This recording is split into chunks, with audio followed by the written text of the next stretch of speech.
Formula One is the pinnacle of motorsport. And then to be able to be part of the history of Formula One, being a brand new team, being a works team from the United States, it's an incredible opportunity. We worked this hard. We did all this just to have the opportunity to be really stressed out. Welcome everybody to this week's F1 Beyond the Grid. I'm delighted to say we're joined by Cadillac CEO Dan Towriss. Dan, welcome to the show. Thank you for your time. Absolutely. Thanks for having me. Well, we're talking in Melbourne. How special is this moment for you to actually see the reality of Cadillac at a Grand Prix? It's incredibly special. I mean, we've been working on this for so long. I mean, so much so that you don't even think about the day, the weekend that it's finally here. And yet here we are for our first race. Now we get to go racing. This is the beginning of the beginning. The beginning of the beginning. I like that line. And you've achieved a lot in your business career. Just tell us now how different starting a Formula One team is compared to everything else you've done. I mean, yeah, it's incredibly different. Formula One it's a very complicated business, but then to be a brand new team, we're just building everything, from start. There's this cliche saying of building a ship while you're sailing it, but that's exactly what happened. You're trying to just set up the basic infrastructure of the company, HR policies, while you're hiring 50 people a month, while you're building a machine, while you're putting in, building your factory. So it's a real estate project. It's a startup operation. It's a logistics operation. All these things are happening at the same time. So more challenging than anything you've done before? It really is, yeah. Now, Checo Perez has said that this is a highlight of his Formula One career, and this is race one just to get to this point. Is it the same for you? Yeah, absolutely. I mean, I think, Formula One is the pinnacle of motorsport, and then to be able to be part of the history of Formula One, being a brand new team, being a works team from the United States, it's an incredible opportunity. And, we worked this hard. We did all this just to have the opportunity to be really stressed out. Look, when did you first start thinking about having your own F1 team? I mean, it really goes back probably 4, maybe even almost 5 years ago. Michael Andretti was looking to get in Formula One, and he's just like, "Hey, I've got this Formula One thing. You want to be an investor in the team?" And yeah, we'll take a look. We'll get in for 10 or 20% of the deal. And so we started to look at it, and that was really the first time, my group, my partners, and I would have looked at Formula One. But as that process went on, a lot of the other investors in that deal weren't real. And so I had this conversation with Michael. I was like, "Hey, that investor syndicate, yeah, they're not real. That's the bad news. The good news is we'll take the whole thing." And I said, on one condition, and he was like, "Well, what's that?" I said, "Anybody that I don't know, I'm kicking them out of the deal. This isn't a time to make friends. We've got to get this thing closed." And so that kind of started our pursuit of what was the Sauber transaction, going back when we were talking about possibly buying that team. And then how did the Sauber deal not happening shape where you are today? Yeah, so I think as we got into, looking at that to really understand the business of Formula One, that's where kind of the bug bit us, if you will, to really want to be, in the sport, to, kind of taste the opportunity of what is Formula One, to see what was happening in the sport, kind of while we're going through this process of looking to buy this team. The sport's changing overnight. It's just massive growth, and then to see the opportunity in the United States as a growth market and all the things there, it was like, oh, this will be perfect. Except the deal didn't happen. So the initial attraction was as an investment, but what about Dan, the racer? Are you a racing fan? Have you always been? When did you first come into contact with Formula One? Honestly, the motorsport piece is relatively new for me. We started as a sponsor in, with the Andrettis. That's how the relationship with Michael first started. Is I had sponsored a race car driver for the Indy 500, a one race deal, and it was actually with AJ Foyt. It wasn't with the Andrettis. And I remember telling Larry Foyt, "I don't really know much about that motorsport thing. Just make sure that car's on my golf course in August," because it was related to something else we were doing. And then a few days after that Indy 500, Michael cold calls me. And so it's like, imagine your assistant comes in. I've got nothing to do with motorsports at this point. They're like, Michael Andretti, line one. And it's like, hello, congratulations winning 3 of the last 4 Indy 500s. What do you want with me? He's like, I want that kid back on my team. And so that really kind of kicked off that relationship where we started, a sponsorship deal and really things. As I got to see motorsports, I was just fascinated by all these people working together in this frenetic environment to shave off a 100th of a second, a 10th of a second, a 100th of a second, and it's just like, man, if you could just bottle this stuff up, like the energy around racing, the competitiveness, but the coordination, it really is, as Graham, our team principal for Cadillac, likes to say, it's the ultimate team sport. And it's just, I absolutely love it. And are you a car nut, or have you become a car nut since what you've just described with Michael? Yep. Yeah, how can you not be? Yeah. So the Sauber deal doesn't happen. How soon after that did you commit to the project that has now come to light? Yeah, it was pretty soon after that. It's like, hey, I guess the next step was, are there any other teams for sale? And so there were conversations with, and I think it was a lot of that was reported on, hey, Gene, you want to sell the team? We talked to, maybe, Williams would take a partner and things like that. And there just really wasn't anything, there weren't any opportunities. And looking back, I mean, that wouldn't have been the right thing for us anyway, in terms of what we were trying to do. And so you go through that process, and then it's too easy just to buy into a team compared to what you've ended up doing, right? Oh yeah, that sounds so easy now. I said the other day, I'm like, if I'd have known what it was going to take, how complicated it was to get this team off the ground. There was a lot of resistance, obviously, as we went through this, and it's like, all right, I get it. I see what you guys are talking about. But anyway, so it wasn't a team for sale, and it's like, let's start a brand new team. There was never a point in time where, it just felt like it needed to happen, and so we just pursued it, and never once did we really think this wasn't going to happen, or we should quit, or, well, we tried. It was just every time we hit an obstacle, we just got better over time. And you were committing money, a lot of money, to the project. Yeah, because I think, again, it's a very complicated sport. And so it's like, well, to add value to the sport, you have to bring a credible car to the track. And so that's not a simple presentation. You can't just do a PowerPoint, show somebody and say, here's all the boxes, here's how they connect, and have somebody believe that you can build a team, that you can recruit the people, and you've got all the resources. So we're like, well, let's just start building the team. Let's recruit people. We're going to build a team with no entry. Are you in? It's a great pitch, right? But Dan, it's an extraordinary story. Was there a plan B if you didn't get the entry? Were you going to use all the different premises to go and race something else? Or did you always believe that it was going to happen in the end? Yeah, it just had to happen. I think with the level of commitment that we had to it, I get plan B was maybe an Amazon warehouse, out of this massive facility that we're building in the U.S. And how integral then was GM into making this happen? You talk about added value. Was it only when you'd got Mark Royce on board that you went back to F1 and said, well, how about this? Yeah, I mean, again, I think as we ran into these different obstacles, and it was, you've got to add value to the sport, and it's this kind of, ambiguous topic. Well, what does that mean? How do you quantify that? I really started to see an OEM, that's the way that you do that. And so, we have this meeting with General Motors. But even that there was kind of like this serendipitous kind of meeting. I'm at an IndyCar race, and I was actually at a Roger Penske, a Team Penske event. It's on the roof of this hotel in Nashville. So the drivers talk, we do the normal thing. And so we would typically go, and after the drivers finished their piece, we left a little bit early because we had some other events to go to. So we're leaving early. So we're coming down the elevator, and Jim Campbell from General Motors is late. So he's coming in. Well, because the event was already happening, there was nobody at the elevator, at the bottom of the elevators, where we met. So we had this opportunity to talk.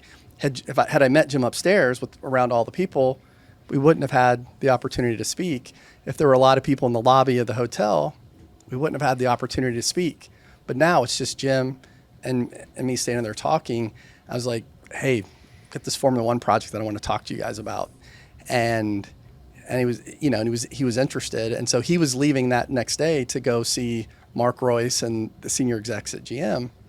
And based on that conversation, we set up a meeting to make a presentation in Detroit. You must be a brilliant salesman. So you'll buy the lift on the ground floor and you effectively sell the idea of a Cadillac Formula One team to a senior man at GM and didn't look back. And didn't look back. And I remember walking away, my wife was there as well, and I just said, there's no way that meeting happens and this deal that, this doesn't happen. Like that to me was a sign that this was meant to be. I didn't know what we were going to have to go through, but it was a sign to me that it was meant to be. And so when you get in front of Mark Royce, did he need any persuasion, or was he, tell me more, but I think we're in? Yeah, it was, it was a really good meeting. I think coming out of the meeting, I felt very good that it was going to happen. And it was great. So we go to Detroit, we're in a conference room, and we go through the presentation, and we finish up, and Mark's like, good presentation. You want to go see my car? And I was like, oh, he's a racer, and you get to see like the competitive juices were flowing. And so next thing I know, we're in a parking garage listening to a Corvette Z06 start, thunderous, start and filling the room with that amazing sound. And so, yeah, it was like, that's how it started. And it almost sounds like a cliche motorsport story because it was. And he is a racing nut, isn't he? I mean, he races around the Nürburgring Nordschleife, and hasn't he got the record for the fastest speed in a car under $1 million or something as well? I guess. Do you think Formula One had always been on his radar, or were you the first person to present it? I think it was just it was the right place and the right time. I think with where Formula One had gone, the growing interest, and then I think for him it was an opportunity to partner with, in this case, with us, with TWG. And, the pitch to General Motors, it did evolve a little bit over time, but, they're not coming in as a sponsor. They're not coming in as, it's like, hey, we'll allocate some of our motorsport budget to Formula One. This was an equity investment. So they're part owner of the team, and so when you say like how integral was GM, well, being a works team, that suddenly changed the value equation. The Cadillac name, the General Motors name to Formula One changed the equation.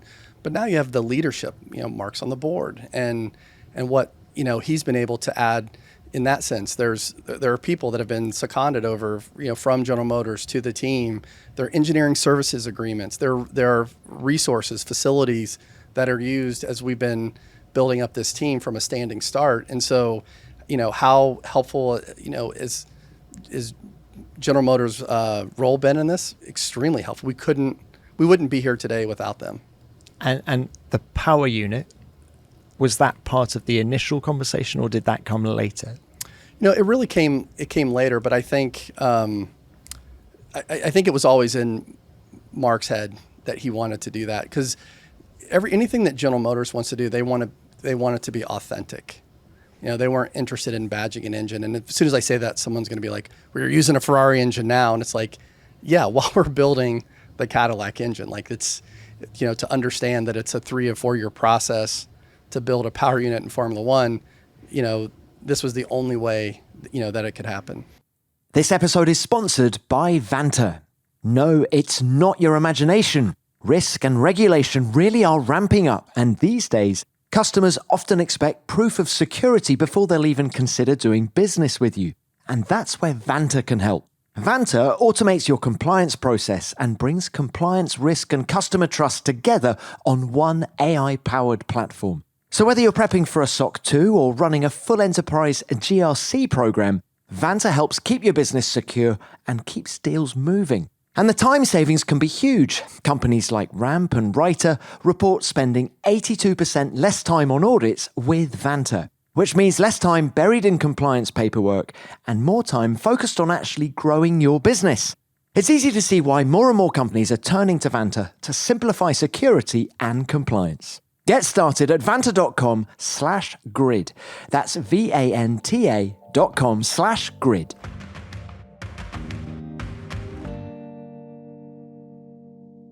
This episode is sponsored by Liquid IV. Travel days during the Formula One season can be pretty full on, especially on this current leg from Australia to China for the race this weekend. Early flights, different time zones, layovers in international hubs. I've got it all going on, and I'll often realise I haven't drunk enough water by the time my head hits the pillow. But staying properly hydrated makes a huge difference. It's one of those small travel habits that can completely change how I feel. So that's why I always keep Liquid IV packets in my bag when I'm on the road. Liquid IV's hydration multiplier helps hydrate faster than water alone. It's powered by Live Hydroscience, an optimized ratio of electrolytes, essential vitamins and clinically tested nutrients that turn ordinary water into extraordinary hydration. Just tear open a stick, pour it into about 16 ounces of water, give it a shake, and I'm good to go. I've been trying a few of the flavours recently, orange vanilla and white peach. I can't decide which one's my favourite because they all taste so good. Maybe it's white peach. It's peachy. Liquid IV's hydration multiplier has 3 times the electrolytes of the leading sports drink, plus 8 vitamins and nutrients in every stick. And it's always non-GMO, vegan, gluten-free, dairy-free and soy-free. Don't take off empty-handed. Travel with on-the-go hydration from Liquid IV. Tear, pour, live more. Go to liquidiv.com and get 20% off your first purchase with the code GRID at checkout. That's 20% off your first purchase with the code GRID at liquidiv.com. Now, you've said a few times that the white on the livery reflects the Americanness of this team. We've had American teams in Formula One before. What makes the Cadillac Formula One team different to everything that we've seen? Yeah, so I think a few things. Obviously there are American, owners or have been in Formula One, are now. We're going to be an American works team, but we're going to have over 600,000 square feet of infrastructure of manufacturing facilities in the United States, and that's never been done before. Is the goal to base the team in the States? So the team will be operating out of 3 locations. It'll continue to have, operations in Silverstone. There are the operations in Indianapolis, and then the power units will be built in Charlotte. And so, we always like to joke when we started this, we didn't really intend to build an F1 team that had operations in the birthplace of Formula One, the birthplace of IndyCar, and the birthplace of NASCAR. So we're like, okay, well, that's kind of pretty cool motorsport DNA. But yeah, so we're, so manufacturing, design, it's like just, having the power units fire up, built in the United States, firing up in the United States, car build, the manufacturing, doing the shakedown in the United States. And so this was really an opportunity to bring Formula One, to the U.S., to create development opportunities. We know there's a wealth of talent in kind of the motorsport corridor in the UK. And so how do we start to develop some of that talent in the U.S., partnerships with universities, physical plant, in the U.S. to start to create those opportunities to draw interest and to bring Formula One into the everyday mindset, in the U.S., as we create new fans. So that's really the goal and some of the ways we want to be different. So just to clarify, power unit in Charlotte, car in Indianapolis, and then what will be based at Silverstone 5 years hence? Yeah, so we'll still have some manufacturing capabilities, especially from a quick response standpoint. Some elements of engineering design. Right now, we're using the wind tunnel in Cologne. There'll be plans, future plans likely to build a wind tunnel in the U.S. So that'll be, additional infrastructure there.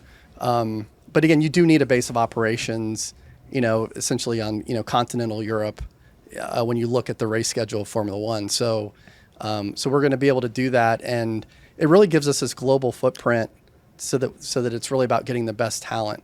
Like we don't come into this and saying, well, if you don't have a U.S. passport, you can't work at the team. Clearly, that's not the case.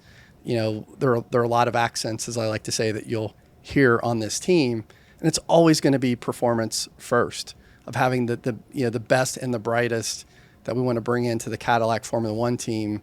But again, with this idea towards investing and building up a presence in the U.S. to compete in Formula One. You refer to the calendar. Would you like to see more races in North America, so that in a way, the advantage of being in Europe is negated because there'll be as many races on that side of the pond? Yeah, I don't think so. I mean, I think I want the races that are in the U.S. to just stay very special. I mean, I think right now there are 3 tremendous races in the U.S.: Miami, Vegas, and Austin, and they each have a different personality. And I think having those be special, and I think it's also it's a global sport. I mean, the fact that we're here in Australia right now, and be in China, next weekend, and it's just, I think that's part of what makes Formula One so amazing. Now, you mentioned the fans as well. I saw a stat recently. There are 54 million people in the US who've said they are F1 fans but have never been to a race. Look, how do you convert them into Cadillac fans? Yeah, so I think we start to represent those fans, in a sense. Like, that's from the marketing department to really reach out to them and speak their language. We want to enter the mainstream consciousness of the sporting fan. So it's kind of like, as we segment the fan base, we want to earn the respect of the diehard motorsport fans, the Formula One critics that are out there, and we want to earn their respect. But at the same time, we want to start to reach out to fans who are like either Drive to Survive fans. They watch the movie, or they think it's cool, or they maybe have heard about it. How do we start to bring them in and make Formula One feel real, whether it's national pride of we want to be part of America's newest team, or they just think it's cool, or they're into the fashion, the music, the spectacle of the event. Whatever it is, we want to make Formula One attractive, to them, and give them a team to root for. And was that the thinking behind the Super Bowl advert? Absolutely. It's like, how do we? You've got this sporting events. The culturally relevant Super Bowl. Yeah. That people go to just because it's the Super Bowl. Maybe they're not even an NFL fan, but they want to be seen at the Super Bowl. And it's got this massive television audience, over 120 million people. And so, as we were thinking about it, we wanted to show our livery, our first ever Cadillac Formula One livery, to 120 million people that aren't even thinking about Formula One. We want them to think about, hey, Cadillac's coming to the grid. Mm-hmm. Hey, Formula One's out there. There was even in the Apple placard at the end, the broadcast rights are going to be in Apple. So we're kind of aligned in a sense with Apple of trying to reach the 54 million fans that you reference and say, how do we get you more involved, watching races, being interested in the sport? What does it really take to draw those fans in? Well, and have you had any feedback on that advert?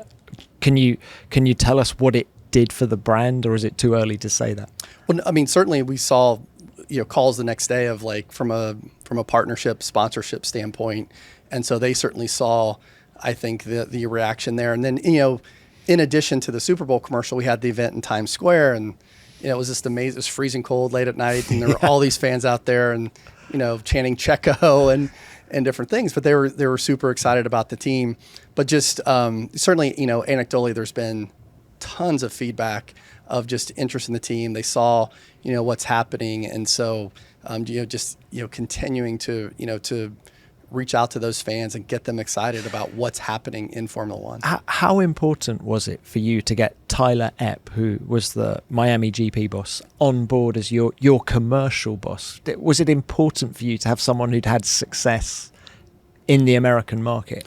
Yeah, because I think as we want to bring this kind of distinctly American perspective to Formula One, but we also don't want to come in and just be American, or we don't want to just be different just to be different in Formula One. You've got to get all the blocking and tackling right. You have to know how this sport works. I think fans would tire very quickly of someone who came in and was like, we're different, we're great. And it's like, it doesn't work that way, And so we want to kind of start with getting the blocking and tackling right, get the basics right, and then find ways to be different and uniquely Cadillac Formula One that add value to the sport, that add value to our team. And so that's really how we're looking to do. And so Tyler was an instrumental part, in doing that. So as you think about, I'm the CEO of the Cadillac Formula One group. You've got Graham as team principal over the team. Russell Blenis is running the power unit company, that's the GM Performance Power Units. And then in today's Formula One world, the marketing and communications and commercial aspects, it's essentially a media company. It's so sophisticated, it requires, in my view, its own leadership. And so that's the leadership model that we're going with to really try to build this Formula One team of the future. I love your references to blocking and tackling, and it segues beautifully into my next question, which is, what can the Formula One team learn from the TWG Group's other sporting franchises? You've got the Dodgers in LA, you've got the Lakers, you've even got Chelsea FC, right? Tell us about the cross-pollination between all of them. Well, I mean, certainly it's created a lot of opportunities. I think shortly after we signed Checo and Valtteri, Checo came out to throw out a first pitch, at a Dodger game, and it was great to see the interactions between the fans. I mean, from a social media standpoint, F1 picked it up, Major League Baseball picked it up, the Dodgers picked it up, and Cadillac Formula One, picked it up, and so it was great. It was funny. So the Dodger players in the clubhouse have a racing sim. And so they had Baku pulled up, and so they're all, they spend a lot of time in the clubhouse, and so the Dodger players, have their times on there, and so they're like, hey, Checo, hop on the sim. And he blew them away, Destroyed right? them. Yeah. Did they have that simulator before the F1 team? No, they've had it for a long time. Yeah, it's just like there are a lot of them that are very interested in it. So there's a racing sim and there's a golden tee. So it's golf and racing, in the clubhouse there. While we're talking cross-pollination, you've got the enormous facility in Indianapolis. Can we see a day where, I don't know, the IndyCar team is under the same roof as the Formula One team, or are we going to see engineers flowing from one team to the other? Have you got any plans for that kind of thing? No, I think just because of the way the cost cap works, it really is very separate. The IndyCar team is actually moving into a new facility as well. They're moving into a 240,000 square foot facility in Indianapolis in a separate location, from that. And so, I mean, there could be, I guess, certainly job opportunities where people move, but, the way you're either working in Formula One or you're not. Yeah. And so the idea that there's people that are kind of, have toes in both sides, I don't see that happening anytime soon. Apart from you. Apart from me. Look, let's talk drivers now. You've referenced Checo Perez already on the simulator, but you've spoken before about how he nailed the job interview. What impressed you so much? I think you even saw it amongst a lot of the Formula One fans. Cadillac should pick experienced drivers. And that makes a lot of sense. It's very logical. Checo made that come alive in the interview. If you said, well, what does experience mean?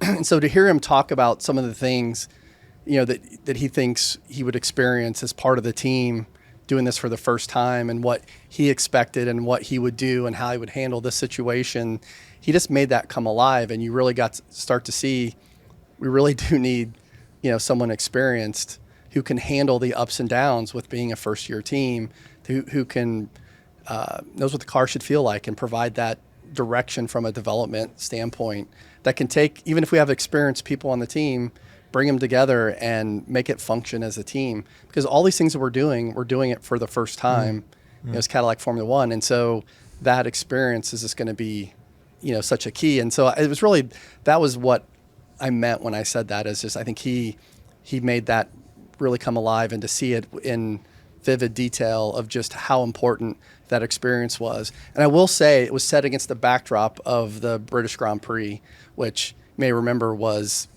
raining and messy, and the experienced drivers kind of rose to the top of that as well. So kind of in the backdrop of, experience really being key. And I guess his experience at Racing Point, Force India, small teams punching above their weight, was that an appeal as well? Not so much. I think it's really just the expertise, the actual track record, and the knowledge that he would bring to the team. And look, I would say the same for Valtteri as well. Not to pair one experience against the other. I think in both drivers you've got that, and it's a little bit different in terms of what they bring, and they've delivered so far. I mean, I think through the testing in Barcelona, through the testing in Bahrain, they needed to be patient at times as we're working through, kind of first year kinks in the team. And in some cases it was just because these new cars are very complicated and there's a lot to work through there. And I think their ability to be patient and let it come to them, provide direction and pull things together has just been instrumental through those weeks. And it was important to have two experienced drivers because, some people were saying, I get the need for one experienced driver, but what about building for the future with a young driver in the second seat? But you went for two experienced drivers. Yeah, I mean, we certainly looked at it. We talked to a lot of people. Graham, took a long time. We were methodical and patient. I think before we started, everyone's like, oh, you should just sign Valtteri and Checo. And, we obviously didn't do that. We took our time. Even as people were reporting, oh, we know they're in contract talks. It's funny. I would open up and see Newsweek reporting that that we're on the verge of signing Checo. And it's like, we haven't started talking contracts yet. And so we still went through and talked to a lot of people and went through the process and let that process determine the outcome. Were you concerned that neither was racing in 2025, or do you think they've got enough experience to just pick up where they left off? Yeah, I think they have enough experience to pick up where we left off. Obviously, a lot is changing, this year, and I think again being able to, adapt, to that. I think their experience is just going to be key. And Mexico, I guess, is a big market for GM as well. Yes. And Finland? Maybe not as much, but you'd have to ask Mark Royce that question. But certainly Mexico. And, the response, obviously that the teams received from Mexico in support of, Checo has been amazing. I think that's going to be a really fun race this year. And they're both great guys. I mean, think of their careers, their long careers. They've fought over the same bit of tarmac often, so they know each other well. And they're funny, aren't they, in terms of their social media imprint? Oh, their personalities are amazing. I've also been really happy how they relate to one another. I think the relationship that they've built, has been positive. I think a lot of times you see drivers kind of pit against each other and look, who knows what's going to happen throughout the season when we start racing. But I've been really pleased with how they relate to each other, the relationship that they've built. And again, we're talking about Checo in Mexico, but we're sitting here in Australia with now, Valtteri's been adopted as Australia's favorite son. And so, again, personality and all the different ways, whether it's, an American flag on the surfboard that he posted right after signing with the team. But, I mean, this guy's an absolute character, and we're really proud to have him on the team. This episode is sponsored by Rag & Bone. You might remember me talking about Rag & Bone last season when I ordered a pair of their slim Infuse Minna jeans. Well, they arrived not long after that, and they've been getting plenty of wear over the winter. And I've got a feeling they'll still be the first thing I reach for now that spring's here. They've basically become my go-to pair. They're really comfortable, they move with you, and they've got that broken-in feel straight away, but still look really sharp. So even if you're going for a more casual look, you still feel put together. And that's the thing with Rag & Bone's Infused denim. You used to have to choose between jeans that look great and jeans that actually lasted. With these, you finally get both. They use this meticulous 8-step over-dye process that gives the denim a really rich colour and depth, and it actually gets better the more you wear it. And what I like is the range of fits. Whether you prefer slim, straight, athletic or relaxed, the Infuse range has something that works, and they pair with pretty much anything. So it's time to upgrade your denim with Rag & Bone. For a limited time, our listeners get 20% off their entire order with the code GRID at rag-bone.com. That's 20% off at rag-bone.com with the promo code GRID. When they ask where you heard about them, please support our show and let them know we sent you. What about Colton Herta, 9-time IndyCar winner, huge talent? Talk to us about him. You've placed him in Formula 2 in 2026. Some people were surprised. Tell us about the thinking behind that. Yeah, so Colton kicks off his F2 season this weekend as well. So Colton didn't have the super license points. So even if he wanted to jump into the seat, that wasn't going to be a possibility. But I think it was important for Colton to come into the sport in the right way, to, one, to learn tracks and tires, but to show respect for European open wheel racing. There are differences about it. And I think even now he's learning that or relearning that, even back from his lower formula days, racing before. And I love the fact that that's his approach, to show the respect, to that sport, to learn what he needs to learn, and to build a body of work that shows he belongs in Formula One, whether it's through FP1s or what he does, on an F2 track. For Colton to take that step, to step out of the IndyCar spotlight to do that, I mean, it says massive, bravery, just massive amounts about Colton and his ability to do that. Did he need much persuasion? No, I just presented him with an opportunity. So it was last year we were at a race, and I said, we've talked about this Formula One thing for a while. I said, here we are. And so you can stay in IndyCar and continue to do there, or the path to Formula One is through this Formula 2 route. And if you say no to that, then, never speak to me about Formula One again. Let's just focus and go.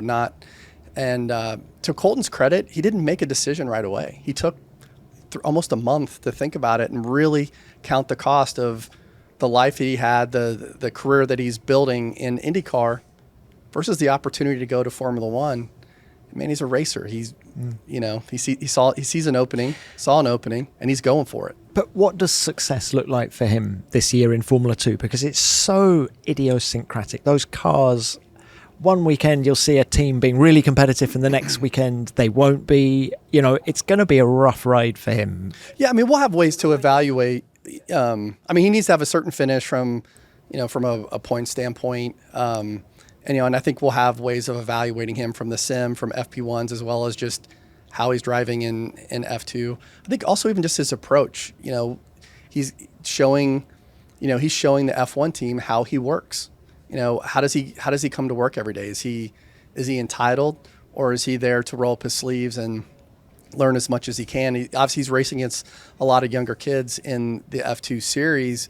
So does he come in like thinking, I'm Colton Herta, I'm going to show you boys how to do it? Or if he's just, is he the workman that just comes in with the right attitude and gets after it? I would say so far he's been, the kid with the right attitude coming in to just do the work and prove himself. Definitely that. What is he saying about the cars? I mean, someone who's gone the other way, I read a quote from Mick Schumacher, who's having his first season in IndyCar this year, and he says the cars are very like F2 to drive. Obviously the tires are different.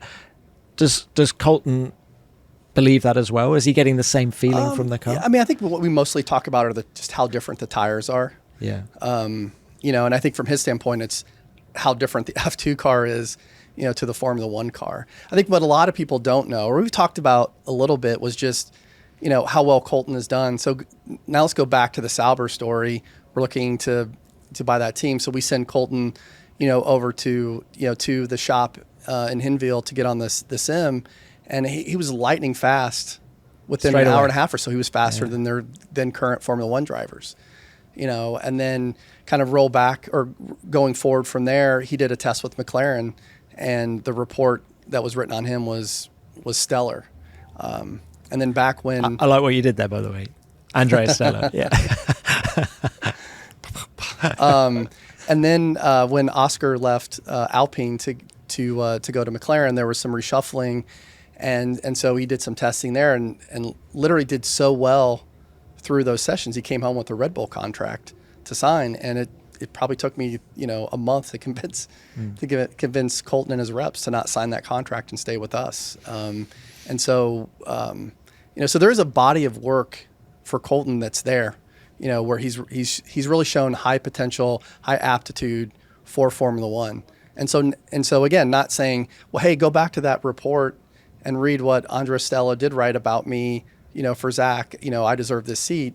It's, I'm going to do the work. What do I need to do to earn my spot for that car? And I hope that's what people see is someone with a lot of talent who's shown very high potential in Formula One, who's willing to do the work to earn his spot, to go to the pinnacle of motorsport, to be in the show.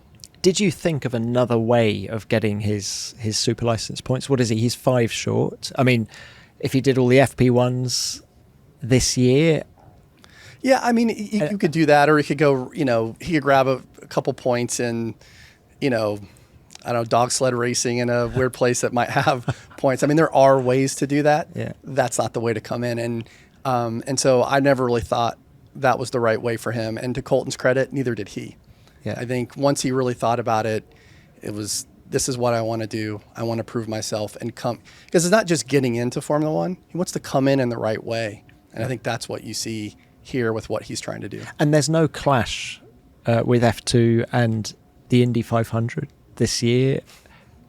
Give us an exclusive. Is there any chance that Colton might roll out for the 500? Yeah, I think those rumors are out there.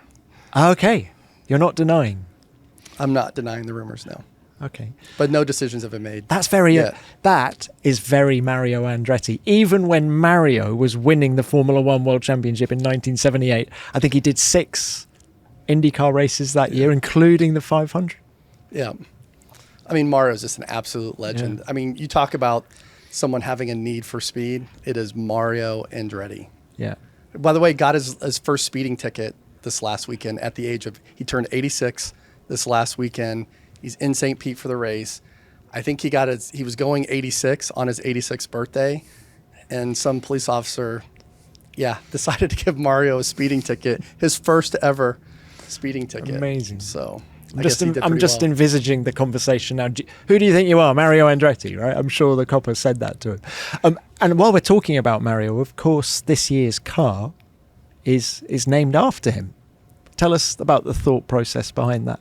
Yeah, and so I think, again, with the origin of the team, even going back to, as we talked about with, the tie to the Andretti origin story, I think what a better way for the America's newest team to celebrate with, the 1978 world champion, Mario Andretti. And so I think if you're talking to Graham, going back to when we were recruiting people in Formula One with Formula One experience to come to the team with no entry, I think there was this, there was an attractiveness to building a team from scratch, but it was just, there was always this like aura around, Mario and the racing ethos there. And it's this idea of wanting to be on a team that's all about racing. It's not corporate.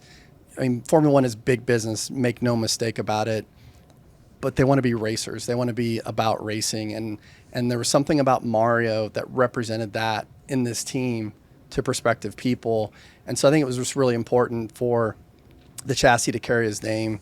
It was always the intent to do that. Even going back to the earliest paperwork submitted to the FIA, it was always going to be the Mac 26.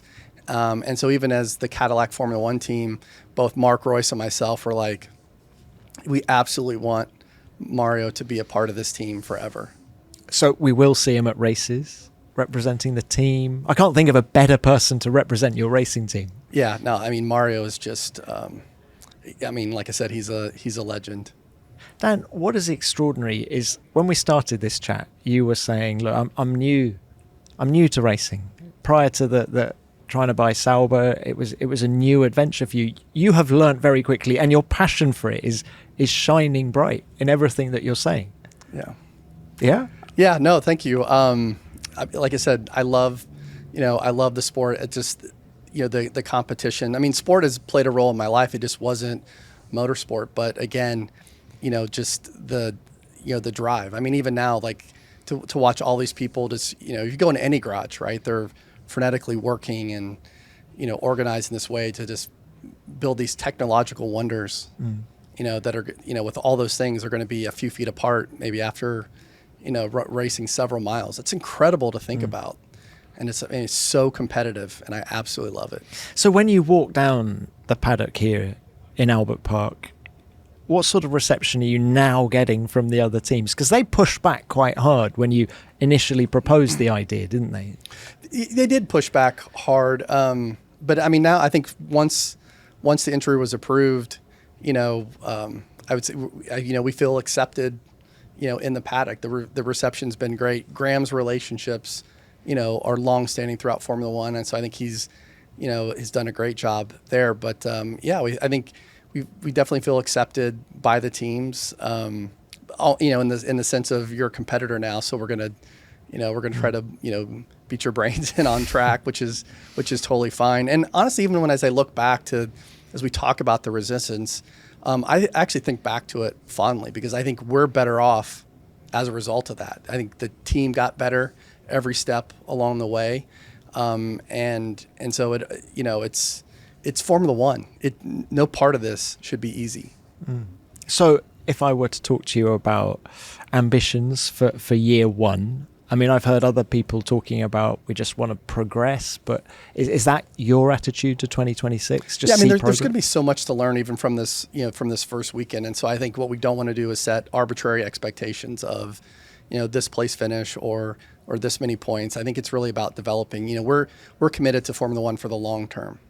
And so we want to have the right foundation, and it's almost like, this is going to sound boring, safe car, reliable car, then performance. And so I'm actually pretty pleased with how we looked in Bahrain, through the testing. And so now we're going to start developing this car. It was built on a computer. There was no track data to build this car, which is incredible when you think of it from that perspective. And now as the data is coming in, we calibrate the tools, sharpen up the tools, and so it's going to be what's the rate of development from the Cadillac Formula One team that you see this year, and that's really going to be how we judge ourselves, week in and week out, is how fast are we getting better. We just don't want to look like a first-year team. I think we want to exceed expectations, and the goal is to be racing other cars. Yeah. We don't want to be running laps around the back disconnected from, we want to be racing, and that's really the goal. And then again, that rate of development, that the team has, that's going to be key for this year. We've already established that you are one of the very few people that have toes in all the different TWG racing teams. Just how much of your time is going to be spent on Formula One? So I'll personally attend 14 races this year. And then overall, I think I'll be at around 30 races across other series. So IndyCar, NASCAR, sports cars, Australian V8 supercars, Formula E. I don't think I left anything else. You've got a lot going on. Yeah. I can see a ladder. There's now a TWG ladder, isn't there? Yeah, absolutely. I mean, I think as I look across the driver lineup, it's super exciting. Jake Dennis and Felipe Drugovich, in Formula E. We look at NASCAR, Carson Hocevar, Daniel Suarez, Michael McDowell, and again, we just go across the series, each series. I mean, I love the driver lineup that we have. And again, just setting that high bar, setting that high standard, regardless of what the series is. You'd asked before, about the other TWG sports. I think in particular, it's the Dodgers. When if someone knows Major League Baseball, the team's had a lot of success the last few years. It sets a very high bar within, the TWG world, for the expectations of what success looks like. And so, that creates a lot of drive, towards, satisfying that ambition to, it's a very high standard. And so, we're pushing, in every area to do that. So if racing is now your sport, what was your sport growing up? Baseball. You're a baseball guy? Yeah, I'm a baseball guy. Still are a baseball guy, right? Yeah, still am a baseball guy. In fact, did you get a scholarship at uni? Am I right? Yeah, you were actually a really good baseball player. player. I was a pitcher in college. I hurt my elbow, then I go do something else and decided to go into a math-related field. And, I always like to say, it's funny, I didn't have weeks and weeks where I was like, sad and sitting in a dark room while that happened. I took the same drive that I was pushing in that team sport in baseball and just pointed it into the nerdiest thing I could think of, which was, math and statistics, to be an actuary. And so that's kind of was the next step for me, in doing that. But again, the learning that's happened along the way, it's just, you see an opportunity, you learn it and you go for it. And if you do it with drive and passion, it doesn't matter whether it's business, motorsport, whatever it is, you have a chance. That's a great place to end it. Dan, it's been great to meet you. Thank you very much for your Thanks time. for having me on today. I appreciate it.